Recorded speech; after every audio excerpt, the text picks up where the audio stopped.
All right, so once again, welcome to Marianne Williamson. Thank you so much. I'd like to give you an opportunity right up at the front, as we do for all of our candidates, to just tell us a little bit about yourself, tell us about your campaign, why you chose to run for president, and how you feel you'll be able to change America. Well, it's not so much that I feel I will be able to change America. I think that the zeitgeist of this moment isn't about what one person can do. It's about what all of us can do together. And that's not just talk, it's very real. We have lost a sense, an emotional and psychological connection to this whole we the people thing. And this, we've embraced, or at least acquiesced to, this model of politics where there's this kind of political class. And somehow they are the power, and it has turned citizens into spectators. And in many ways, we've conspired with our own disempowerment by being chronically politically disengaged, observing it, almost like it's a football game, who's going to win, who's going to lose. That very paradigm makes all of us lose, and it erodes democracy.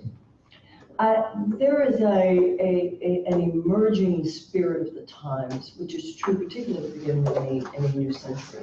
This is not the 20th century. The 20th century mindset was different than the 19th. The 21st century mindset is different than the 20th.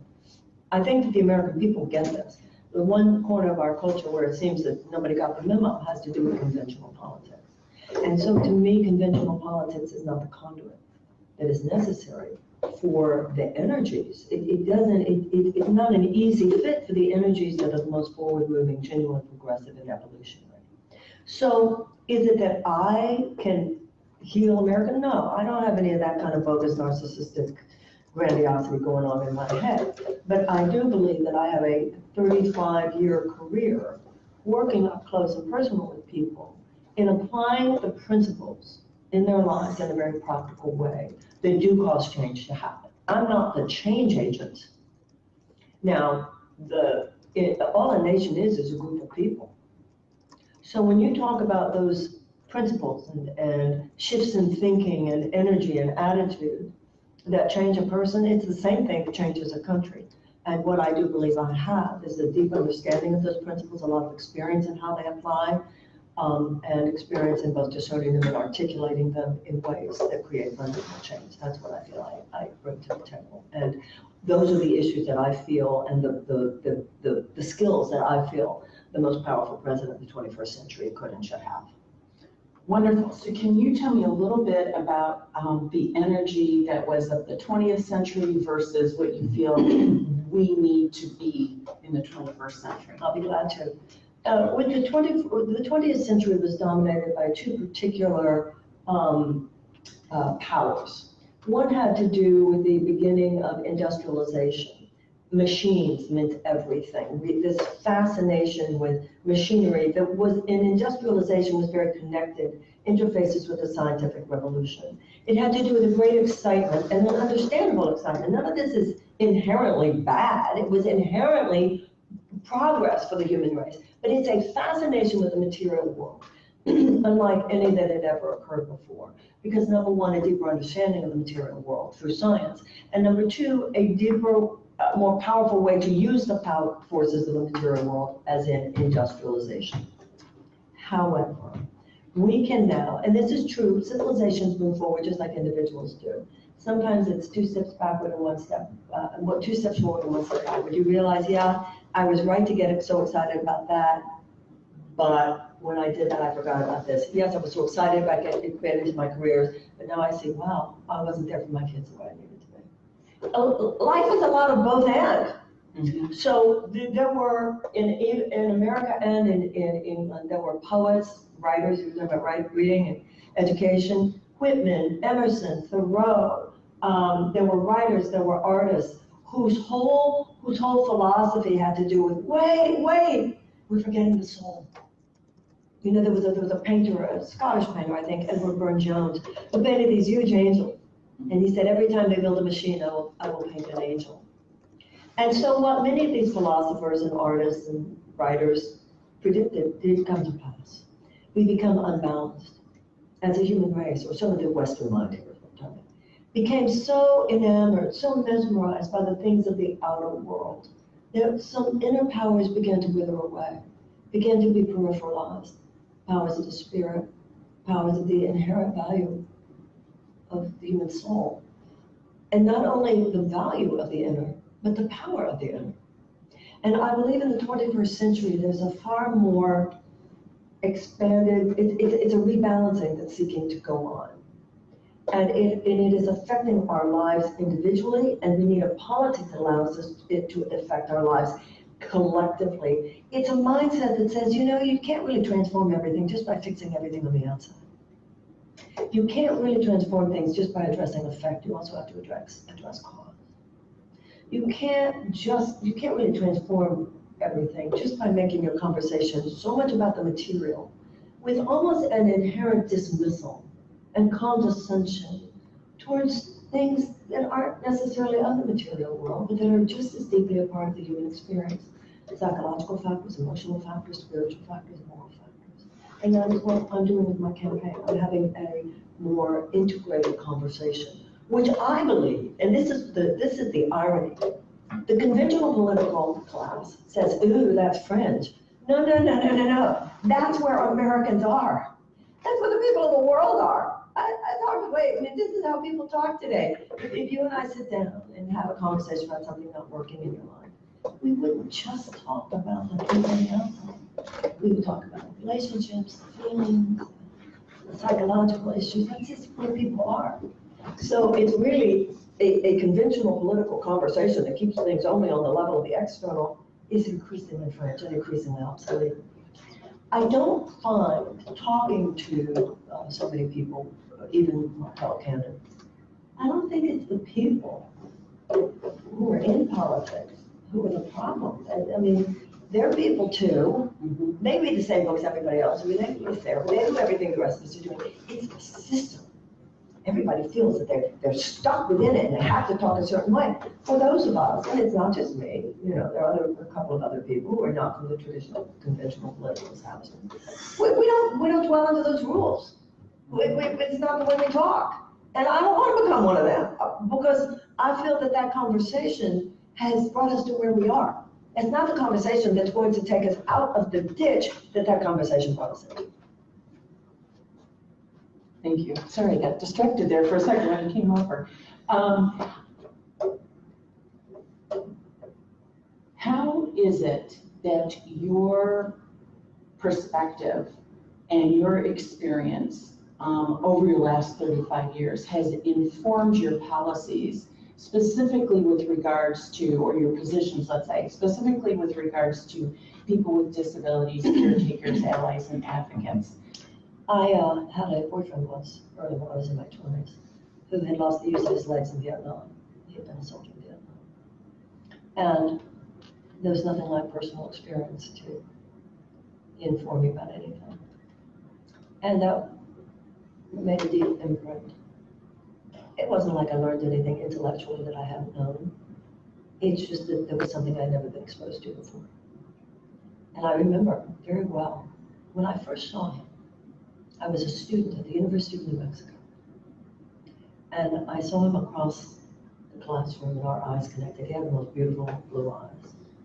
And I didn't realize when I saw him that he didn't have use of his legs. He was sitting in class. And I remember the connection was there and then the realization was there. And I have a memory of his getting into his truck. Now this was in the 1970s.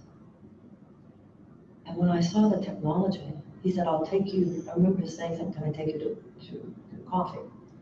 And I was just confused. I didn't understand how everything was going to work. And I remember the technology, how it worked in his car, where he was sitting and he lifted him up, the car and the driver's seat, the way that worked. And I remember just being, wow. And he, I don't know, is it that he had a great mother, great family, whatever. This man had a young man at the time. And that was a marvelous introduction to, there was nothing of diminished power there. There was nothing, in fact, If anything, I think there was something of increased power there. I think that this man, remember his situation was that he had lost use of his legs as a soldier war. I don't know if it was a landmine or what. I have seen my life up close and personal. I think I've experienced it too. I think sometimes suffering gives you extra vision. And I'm not saying that that's the case of every person with disabilities, but he had not that we ever talked too briefly, it was all in his eyes.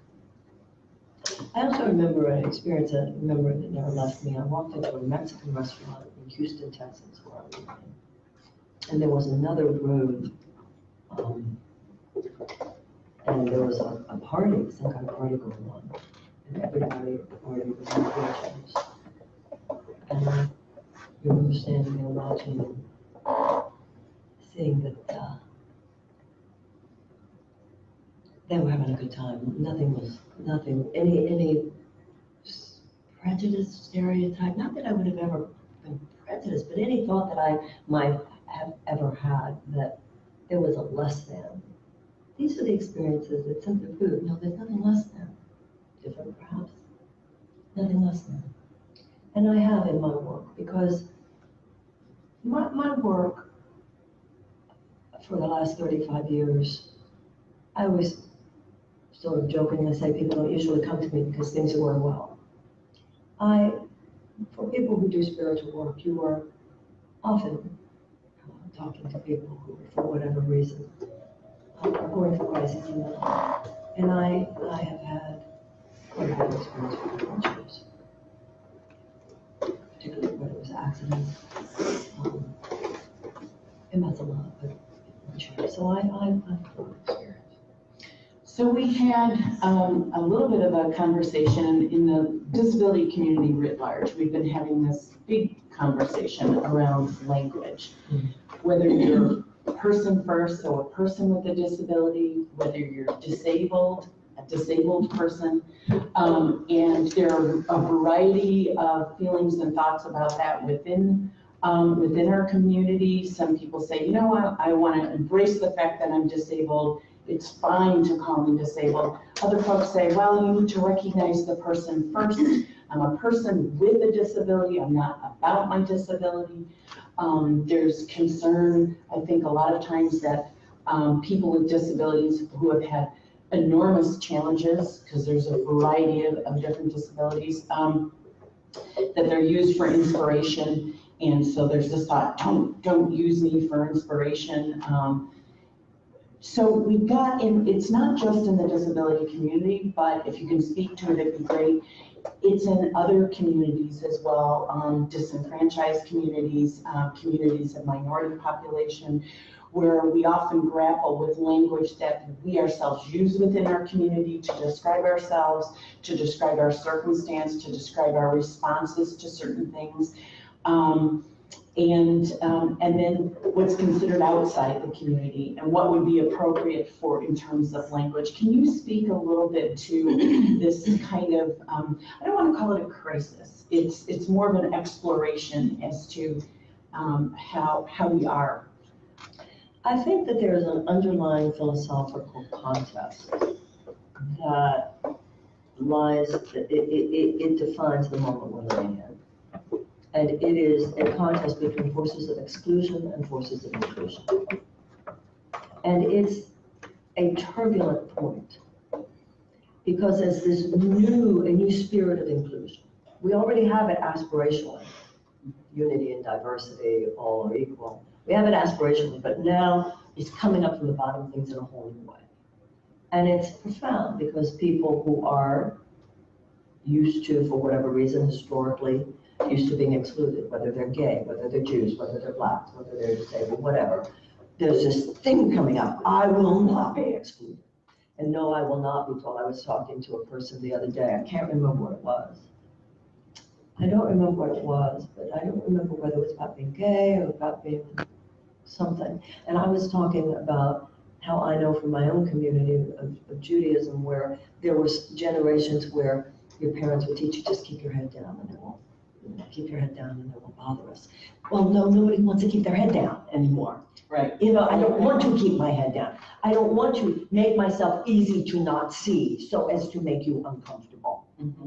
And that's happening everywhere. It's this of the 21st century, causing some discomfort. And during this time, I think it's interesting what you just said. It's not a crisis, it's an exploration. So first of all, we have to hold the space that it's an exploration. Hold the space for the fact that while language does matter, none of us get to be language fascists. None of us get to say you have to say it that way. None of us, because what you said earlier is so true. One person in a community might say, well, that's offensive language, and somebody else in the community says, it doesn't offend me. Nobody has a monopoly on truth. And a democracy is messy. And nobody in a community gets to speak for everybody else in that community. Nobody in any community gets to say, we feel. Oh, that's not my experience. I think we all have things to learn. I also feel it as a person who is not young. Because sometimes, you know, your heart's in the right place. You use some language that might have been language that we used 20 years ago. It doesn't mean our heart's not in the right place. There's so much judgment these days, Catherine. It very concerns me. And so much shutdown. And it is as much on the left as it is on the right. And a smug, self-righteous, intolerant left-winger is no less dangerous to the emotional fabric of this country than is a smug, self-righteous, intolerant right-winger. And I'm on the left, but I see something like, you know, you didn't say it right, you shut up. Excuse me? You didn't say it right, you don't understand. And sometimes I feel with people, excuse me, I was doing exactly what you said I should be doing before you were born. And I think we all have to step back a little bit and understand what the democracy is about, which is everybody has ideas, nobody has monopoly on the truth. You might have language, yes, I can learn from. What is this? It's almost Stalin-esque. We've moved from politically correct to politically compliant. No. And if you have something to inform me about, I want to be informed. And language is important. And I might not have realized, wow, I can see how that would be seen as you know, we all have things to learn, and no matter what age we are, but there's some stuff out there today, which particularly as a political candidate. You know, when you have operatives saying, you have to say this way, well, actually, no, I don't. Because that's how our politics has become diminished. I understand why the conventional politician is so afraid to say anything anymore. Everything is so reductionist. God forbid there should be some nuance. God forbid there should be, you know, and we all have responsibilities. Talk about responsibilities of language. Part of the responsibilities of getting your language right is not attacking a person because they didn't say the politically correct thing. Informing people, giving people a space to grow. Giving people a space to grow, maybe they didn't know. That's on every level with everything these days. It's a mean-spirited moment. Nobody gets to make a mistake. Nobody, and you can't have an honest politician within that space. You can't have an authentic politician within that space. You can't have a politician having an expanded conversation within that space. And I know for myself, I'm not here in order to diminish myself. That's not what this should be about. It should be about expansion in our time. So I think all of us have to monitor ourselves and be a little more vigilant about our own. And everybody's in such a jacuzzi moment. Jacuzzi. You not only do you think right, you can say it right. I think you bring up excellent points in that response, actually, and it leads back to this language, and I think it leads back to the instant nature and the very quick social media response and right. the social response, social media in a way that we've not had to experience before. So I think sometimes what it does is it doesn't lead us down a path of genuine discourse and exploration. It blocks genuine discourse. It obstructs genuine discourse and obstructs learning and puts people into a corner with our dukes up who we didn't know. People didn't know. Inform, don't judge. And I think it also goes to a place where people are feeling, especially in disenfranchised communities or within the disability community in particular, who's been ignored, quite frankly, by a lot of politicians and presidential candidates.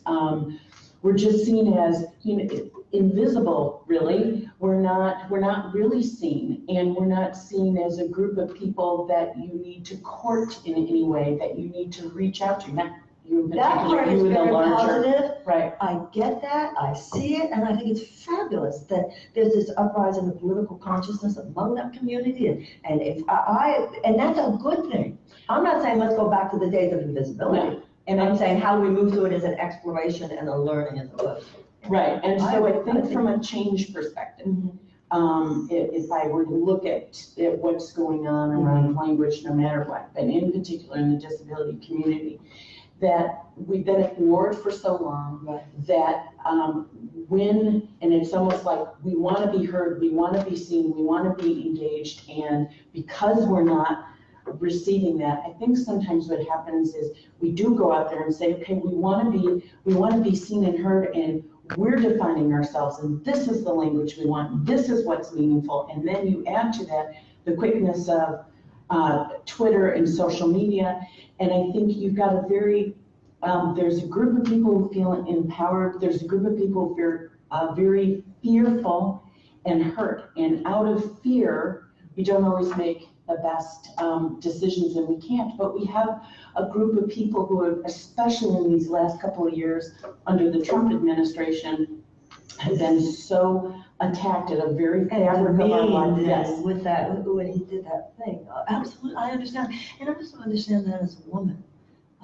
When you've been disempowered for a long time, sometimes it's kind of like a bathtub that hasn't been used for a long time, and then you turn on the water and it spits out brown water before it clears flame. So I can relate to that as a woman. That is, I think, a journey of every woman who has been sort of held down, that then when we find our voice, we Right, and you kind of go this way before you come here. I understand. So I really appreciate the fact that you said, hey, look, inform me. I don't know everything, and I'm using language, and I'm a person of a certain age, and so when I use certain words, it means certain things. When I hear certain things coming back to me, I say, that's not my definition of something. So I can really appreciate that. And I think what we would like, not that I'm speaking for all of the we, I have to be careful about that, but within the Disability Caucus is we would appreciate candidates coming back to us and saying,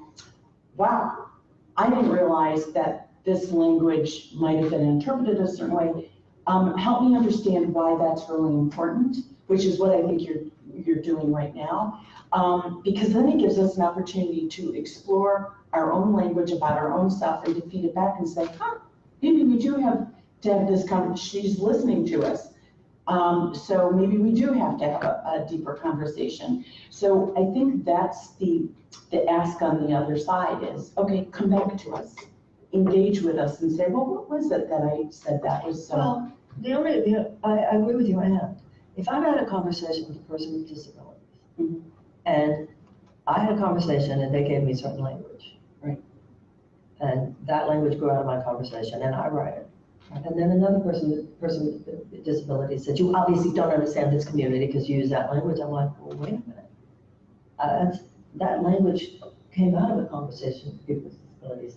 So I get a little bit up when people tell me that you say you don't mean to be speaking from a community, but I do feel that in everywhere. It's like, no, that's, I mean, do I want to open and learn? Absolutely. But I hear that is perceived as condescending. Well, maybe to you it's perceived as condescending to some other person. Like I wrote a little something about being differently abled. Well, I got all jumped on, but that had come from a conversation.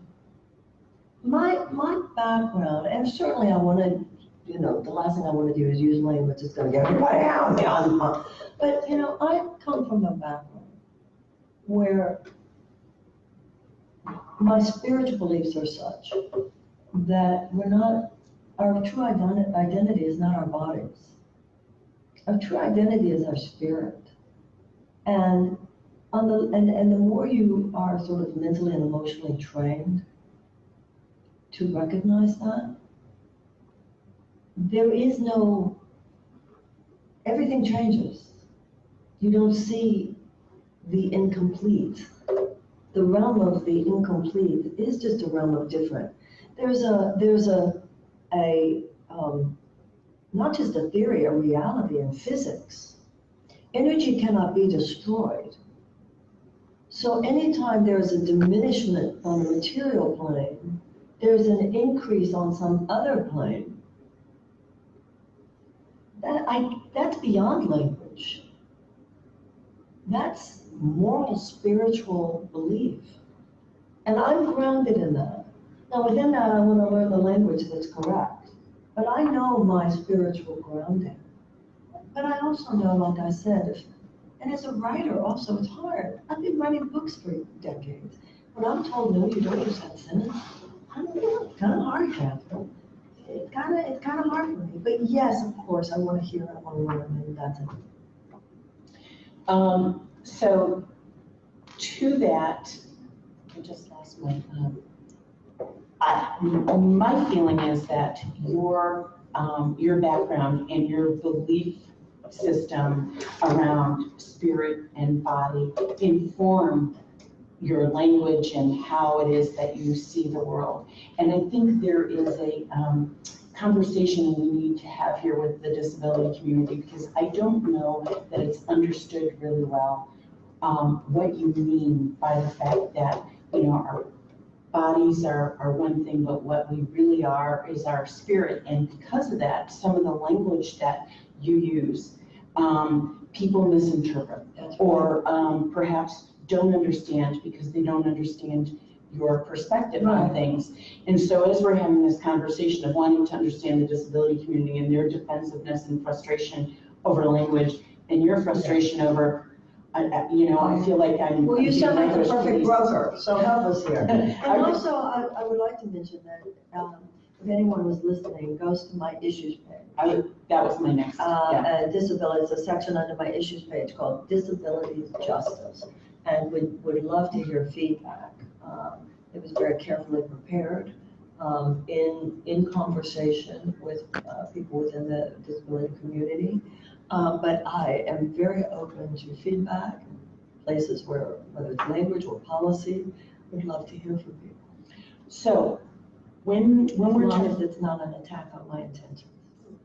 Right, and I think that's that is something that we all have to work on a little bit in terms of, you know, in philosophy and debate. One of the things that you're taught in the very beginning is that if you're going to engage in true discourse, that you always look at the other person as they are coming from the right intention. Exactly. And then it makes discourse easier. It makes it possible. But without that, there is no possibility of true discourse.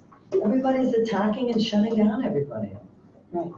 So that's a principle of nonviolent communication, that you assume the best in the person. And also, partly what I said before, nobody has a monopoly on truth. Right. Right. Your truth is your truth. Well, people have different, I mean, we grow when somebody says something, you go, wow, I hadn't thought of it that way. Thank you for telling me that. Mm-hmm. As opposed to the bad listener. You didn't say what I already think, therefore you have nothing of value. I mean, this goes beyond particular communities. It goes to the whole idea of left and right in America today. You know, President Eisenhower said the American mind at its best is both liberal and conservative. And another thing about that is that while we're sitting here squabbling over our differences, the people and forces that we really should be worried about are just enjoying the whole thing. Because they know that this is going to keep us from being where we need to be in order to override the things we should really be concerned about. Do we have a question? Yes, we do. Okay. All right. We have quite a few. Okay. So, if elected, what major accomplishments for people with disabilities will you get done in the first 100 days? The first thing I would do is to have people who represent organizations and communities, disability, into the Oval Office for a real deep conversation. I know what I know, but I cannot know what I cannot know. And those people will be talking to the President of the United States, and I'll say, what do you need? because that's the job of the president to help uplift the people. There's an issue here, not just a policy, but a philosophy of governance. I feel very strongly that the powers of the government are here to secure the right. That is what our Declaration of Independence says, that all were given inalienable rights of life, liberty, and the pursuit of happiness, and that the governments are instituted to secure those rights. So as your president, my communication is, I'm here to exercise the authorities of this office to secure and even expand your ability to pursue happiness. What do you need? You look at what I've already said. Where is it not enough? Tell me what I can do. Because they know what I can. Thank you. The next one, compared to today, what would 2024 look like after the first Williamson term for the disability community? I believe, what were the dates that you said after 20 years? After 2 years or 4 years? 2024? Yep. Oh. That which expands opportunity for any American, expands opportunity for every American.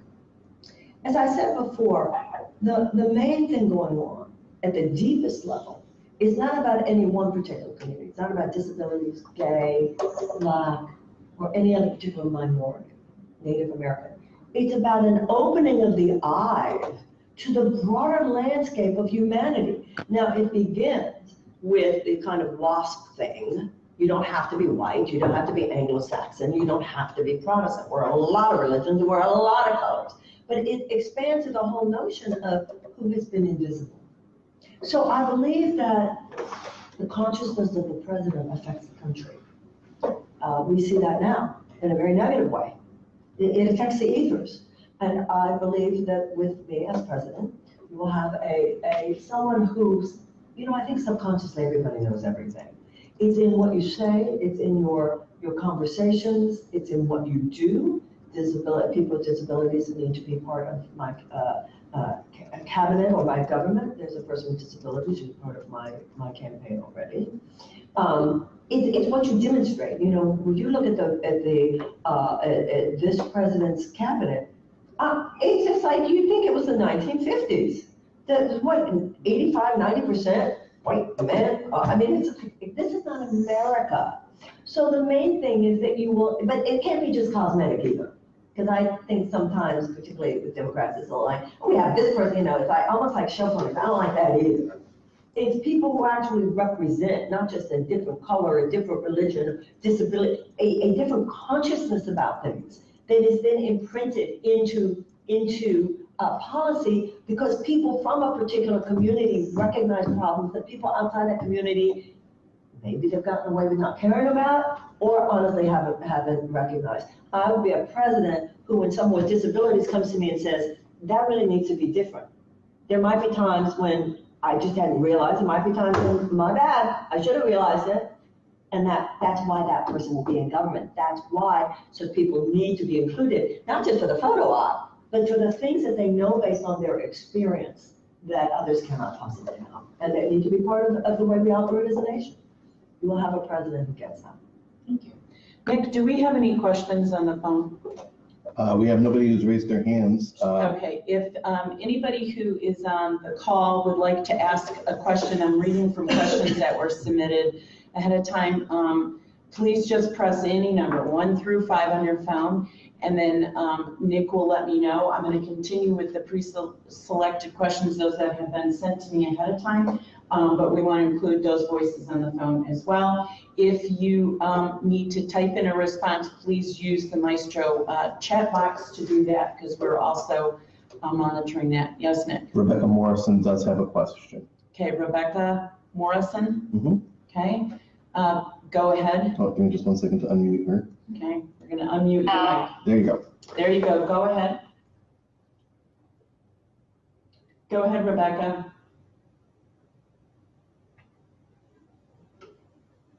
We had her for an instant. Yes. Is she's unmuted. You're unmuted. Did you mute yourself?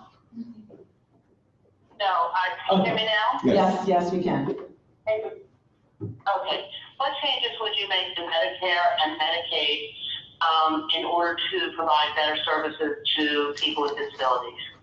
Well, there has been, from my understanding, some assumptions about people with disabilities that are simply untrue. In terms of limits of certain abilities, I think a lot of it has had to do with people who are married, issues of sex, issues of health care.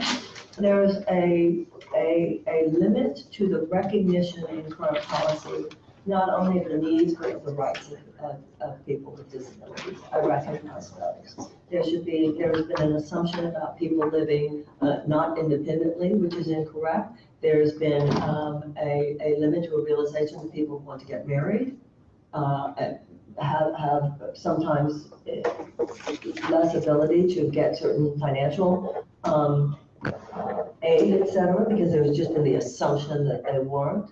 So any place where, and another issue has had to do with healthcare workers, because healthcare workers who are not given overtime pay, that's very difficult, because then a healthcare worker, somebody really needs you right now, I really need you to stay another hour, because I'm in the bathtub, someone said to me. So I think that the expansion of opportunities and expansion of aid to people with disabilities also has to include expansion of aid to families, to make it easier for people to keep family members and loved ones at home. All kinds of things that have to do with independent living and recognition of the broader need for independent living, including marriage, including family, including work, all of these things. To me, this really does go under the moniker. You know, it's fascinating because to me, in 1776, we've written a phrase like pursuit of happiness. It's really, we need to not reinterpret, but re-engage these concepts for our time. It's not just this baseline of health through Medicare or Medicaid. We need to expand to what actually enables you to live happily. And living happily would mean I would also be able to get married. I would also be able to live at home. I would also be able to live independently. I would also be able to work. So that to me is the purpose of government, to ever expand. And that would include, obviously, in a very fundamental way, money involving Medicare and Medicaid. I can tell you that there are a number of people who are not able to make it on the call today because they are waiting for caregivers to be able to get them out of bed, be able to do what needs to be done. And that has become a crisis, at least in the state of Iowa, and I think in others as well, because we privatized the Medicaid system here, and we have a shortage of folks who are in the healthcare industry, a shortage of home health aides. They aren't being paid the way they need to. And then on the end of it, it makes it very difficult for people to live independently if they can't get the assistance that they need just to get out of bed in the morning. I've heard this from healthcare workers. I've heard this from people whose profession is to help people with disabilities who love it, who have said to me, I love this work, it's meaningful, I wake up in the morning, I feel my life has purpose, but it is so financially difficult. Mm-hmm. And that's true across the board in America, whether it's teachers, so the people who do some of the most valuable work in this country. This is where this country is we're literally guided by an insane perspective. When you make economic values more important than humanitarian values, it's heartless. It is amoral, and that is why what we need is a moral revolution. That is why this really is about a moral politics. That is insane. People who do the most important work of all, you're going to squeeze them the most? So I get that. And I get that on these specific issues is how to apply that. So I have heard what you just said from people who are aid workers, healthcare workers. I come into this situation with a deep alertness to this issue. 2 minutes late. We have one more caller that has a question online. Okay. And that also includes, by the way, the Paid Family and Medical Leave Act. Because sometimes it's family members. Mm-hmm. Mm-hmm. Yes, absolutely. David Christo's on. David, go ahead. David?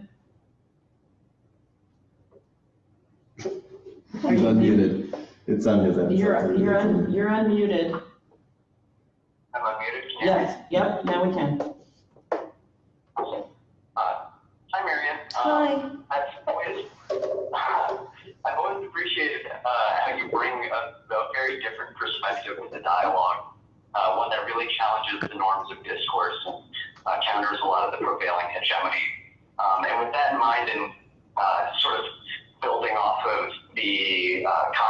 notion of inclusivity that's been prevailing in this conversation.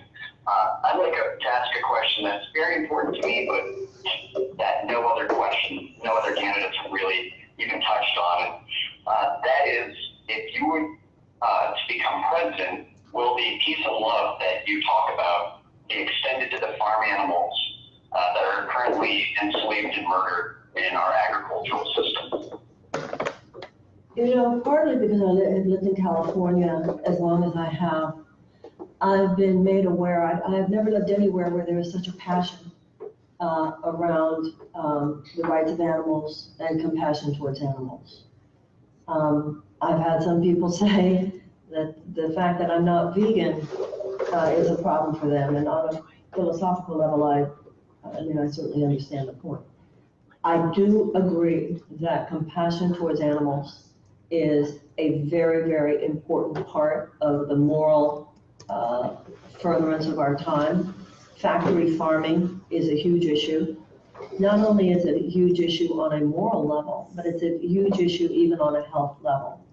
In terms of nitrous oxide and methane and so forth, it's a huge issue in terms of environmental issues, because even if we did everything else in terms of carbon sequestration and reforestation, if we don't deal with that, we're going to have a serious problem. So the answer is yes.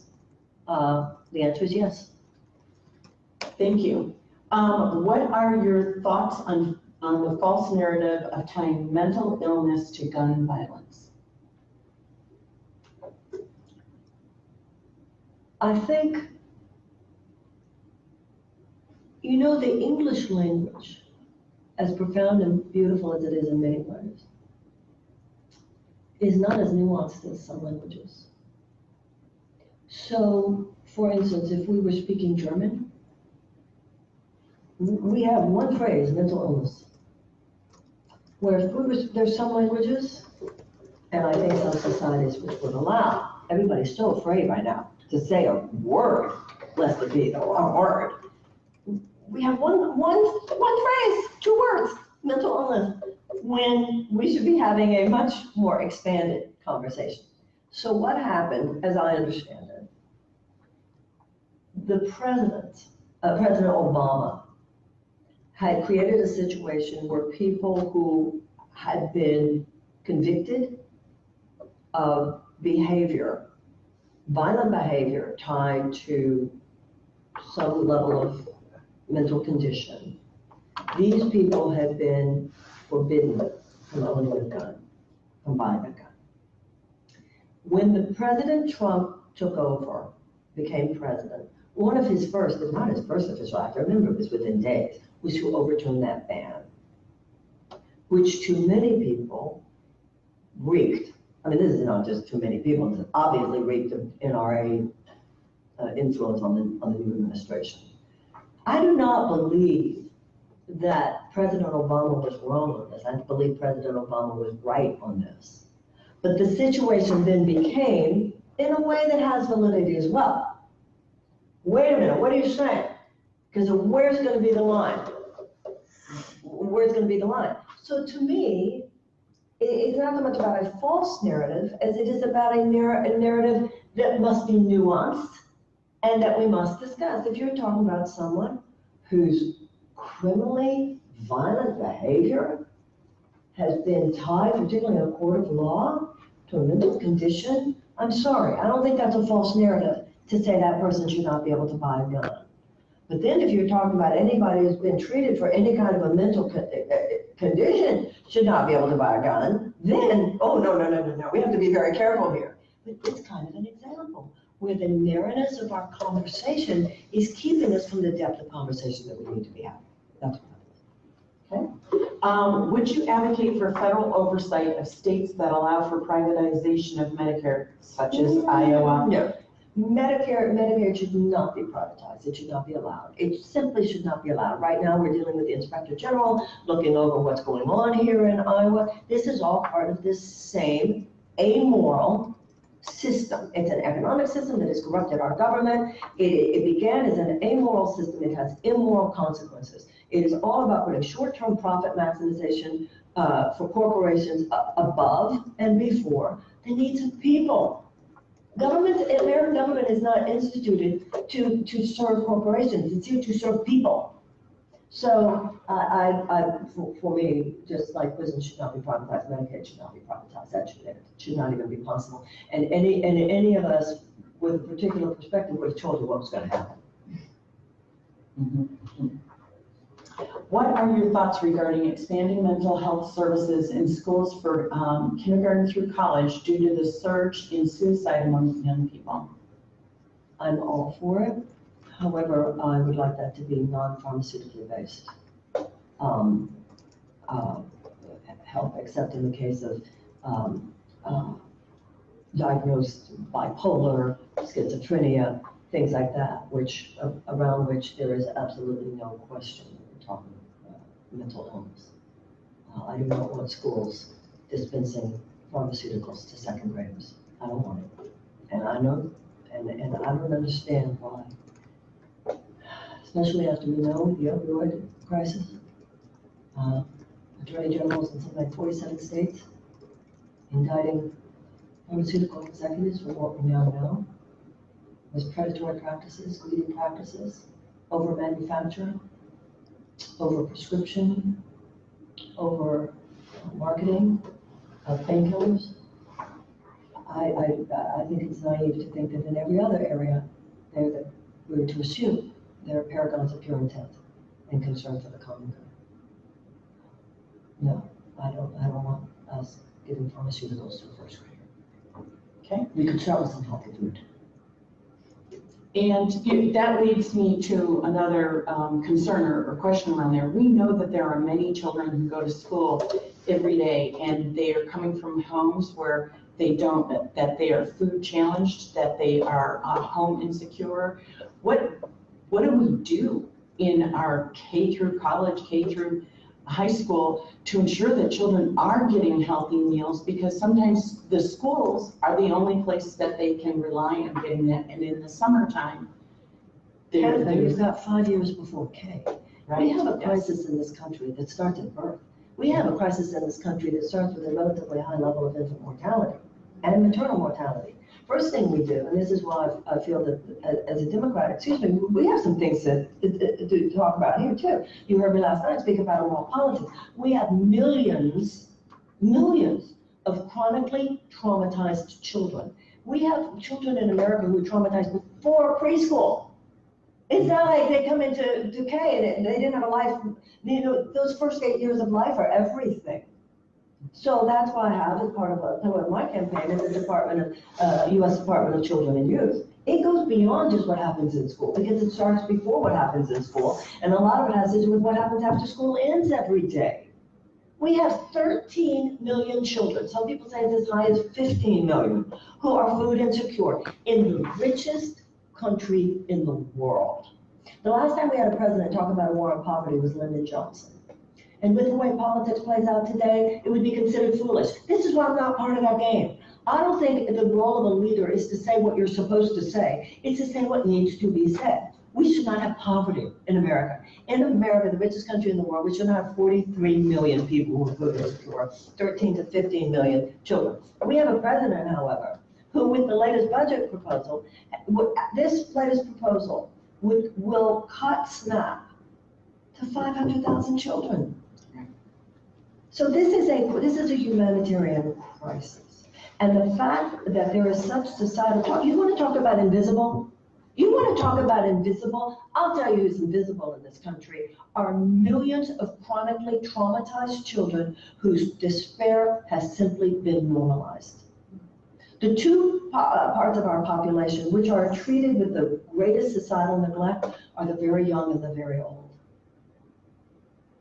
So that's why I want an entire holistic appraisal. It can't just be K through 12. It's got to be so much that starts before K.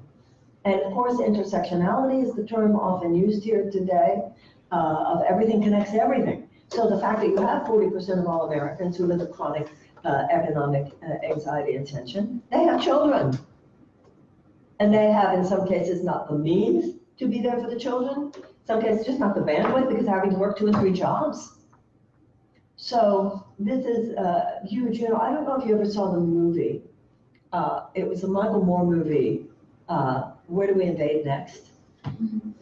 It was a great movie.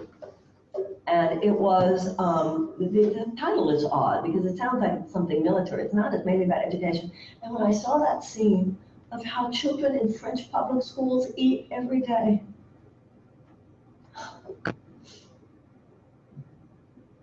no, I'm on it.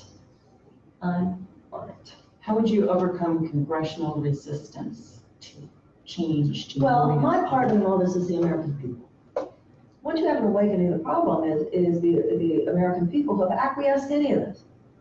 It all has to do with consciousness of the American people. It has to do with the American people realizing that in part, I see the forces that are the genuine attack on our democracy today as opportunistic infections that would not have gotten a hold of us the way they have had there not been a societally weakened immune system. And that means too many of us have been chronically disengaged, sometimes using a spurious and counterfeit notion of spirituality almost to justify it. Too many people have said things like, I'm not political. What are you talking about? If you're alive, you're political. There's not a public issue that will not get to your private door. I think that this presidency has awakened a lot of people now. I mean, I used to feel with a lot of this, wake up everybody, wake up, people don't wake now. Now we've got to harness the awakened state. And so if you think about it, if this electorate wakes up and changes enough to elect me, then it's a good thing. You know, that would be a real change. If that were to happen, I think we might just elect a different Senate too. It's kind of odd to think that there might be a world in which Marianne Williamson is president and Mitch McConnell is still the head of the Senate. I mean, it could happen, but we're either going to have a shift in consciousness or we're not going to have a shift in consciousness. And this kind of sort of shift in consciousness, it's too late for that. It's just incremental change, and the hour is too late. I would like to. And I notice a young person. This is the young people are the ones who nod their head because it's like so like God. I'm being told we need to wrap up, Okay. so I really appreciate you speaking with our community today. As you can tell, we have a lot of diverse opinions and ideas and questions, and I appreciate your honesty in responding to some of our more difficult things that we grapple with. And I'd like to invite you to come back and continue a conversation when you have some time. Thank you. And once again, on my website, Marianne 2020, if somebody goes to the disability justice section, inform me what I don't know. Tell me what I don't know. I'm not only open to learn and to grow as a candidate. If you elect me president, I will continue to wish to learn and to grow. And I'm hoping that people will inform me and uplift my understanding in whatever way possible, and I look forward to that opportunity. Thank you very much. Thank you so much. Thank you. Thank you, everybody, for attending, and look at the Facebook page for the National Association of Democratic Disability Caucuses and the Iowa Democratic Disability Caucus for more information about other upcoming conversations with candidates. Thank you, and have a good afternoon.